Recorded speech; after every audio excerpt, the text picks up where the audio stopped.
Mini Medaram జాతర ఇవాళ నుంచి ప్రారంభం కానుంది. ఇవాళ నుంచి 4 రోజుల పాటు ఈ జాతర జరగనుంది. రెండేళ్లకోసారి జరిగే మహా జాతర తర్వాత చిన్న స్థాయిలో జరిగే వేడుక ఇది. మినీ మేడారం జాతరకు తెలుగు రాష్ట్రాలతో పాటు వివిధ ప్రాంతాల నుంచి భారీగా తరలి వస్తున్నట్లు తెలుస్తోంది. అందుకోసం 1000 మంది పోలీసులతో భద్రతా ఏర్పాట్లు చేశారు. ఎందుకంటే క్రౌడ్ ఎక్కువ ఉంది కాబట్టి ఫెసిలిటీస్ ఇంకా ఇంక్రీజ్ చేస్తే బాగుండేది. బట్ గవర్నమెంట్ ఇంకా పట్టించుకోవట్లేదు. పట్టించుకుంటే ఇంక బాగుంటుందని నా అభిప్రాయం. నేను ఇల్లందు కొత్తగూడెం భద్రాద్రి జిల్లా నుంచి వచ్చిన. నేను గత 40 ఏళ్ళ నుంచి నేను ఈ మేడారంకి వస్తున్నా. మా తల్లిదండ్రులు కూడా ఈ మేడారంకు నా పేరు పెట్టిన అదే పేరు. నేను ఎవ్రీ 2 ఇయర్స్కి ఒకసారి ఇక్కడికి వస్తూ ఉంటా. ఈసారి వచ్చినప్పుడు మాత్రం ఈ లేడీస్కు డ్రెస్ చేంజ్ చేసుకున్నానికి షెల్టర్లు కానీ సదుపాయాలు లేడీస్ సదుపాయాలు అనేది లేవు.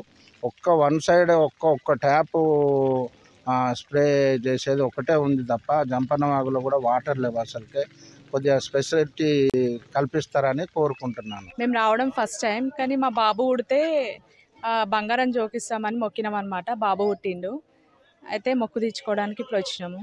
అట్లా నమ్మకం కుదిరింది.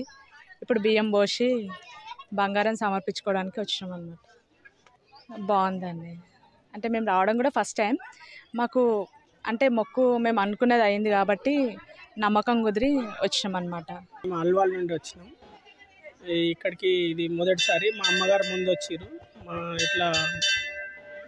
మా మిస్సెస్ చెప్పినట్టు ఇలా అనుకున్నాం కాబట్టి జరిగింది. మా అమ్మగారు మొక్కితే బంగారం సమర్పించడానికి వచ్చి